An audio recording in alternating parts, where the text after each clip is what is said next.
Hebrew పత్రిక 10వ అధ్యాయము 24-25 వచనాలు. హెబ్రీ పత్రిక 10వ అధ్యాయము 24వ వచనం. కొందరు మానుకొనుచున్నట్టుగా సమాజముగా కూడుట మానక ఒకరినొకడు హెచ్చరించుచు 25వ వచనం. ఆ దినము సమీపించుట మీరు చూచిన కొలది మరి ఎక్కువగా అలాగు చేయుచు ప్రేమ చూపుటకును సత్కార్యములు చేయుటకును ఒకరినొకడు పురికొల్పవలనని ఆలోచింతము. ఆ దినము సమీపించిన కొలది మీరు మరి ఎక్కువ అలాగూ చేయొచ్చు. ఎలాగూ చేయొచ్చు అంటే సమాజముగా కూడుట మానక. కొందరు మానుకున్నట్లుగా సమాజముగా కూడుట మానక. జ్ఞాపకం ఉంచుకోవాలి, సంఘము చాలా శక్తివంతమైనది. సంఘం చాలా శక్తివంతమైనది. ఎందుకంటే సంఘమే మనలను పూర్తిగా మలుస్తుంది. అంటే మౌల్డ్ చేసేది సంఘం. సంఘానికి ఒక కెపాసిటీ ఉంది. ఏ సంఘంలో ఒక వ్యక్తి వస్తాడో ఆ విధంగా మౌల్డ్ అయి ఉంటాడు. చర్చికి వెళ్ళేది భక్తి నేర్చుకోవడానిక, భక్తి సాధనక, దైవ మార్గం కనుగొనడానిక, లేకపోతే అక్కడికి వెళ్ళి రాజకీయాలు చేయడానిక?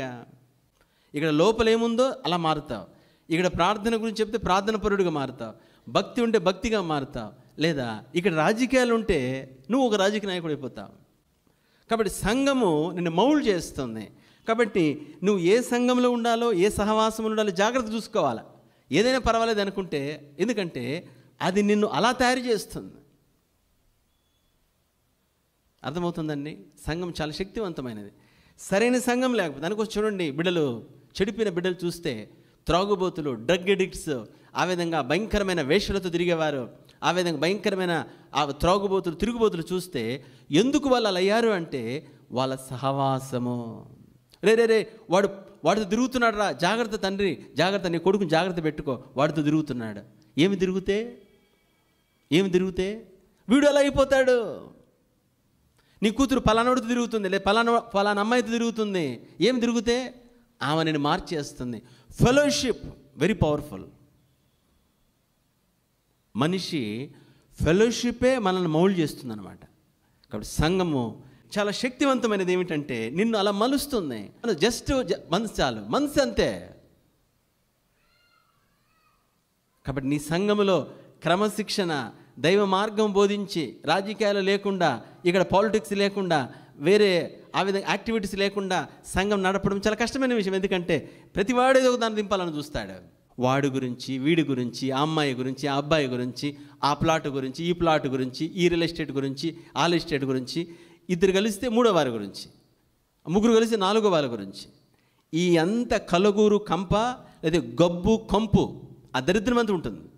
సోదరుడ, సహోదరి, ఆ దరిద్రంలో చేరావా నువ్వు దరిద్రం అయిపోతుంది అంతే.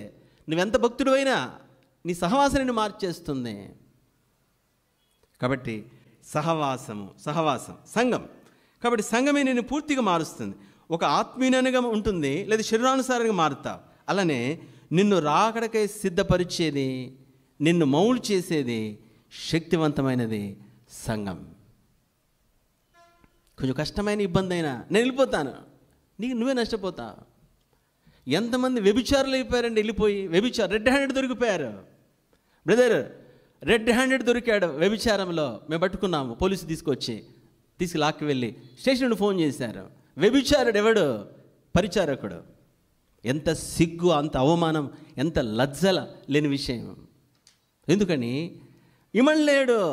ఎందుకంటే అలాంటి తాగుబోతుడు కావాలా, తిరుగుబోతుడు కావాలా, తిట్టేవాడు సామెత ఉంది కదండి, ఏమిటి?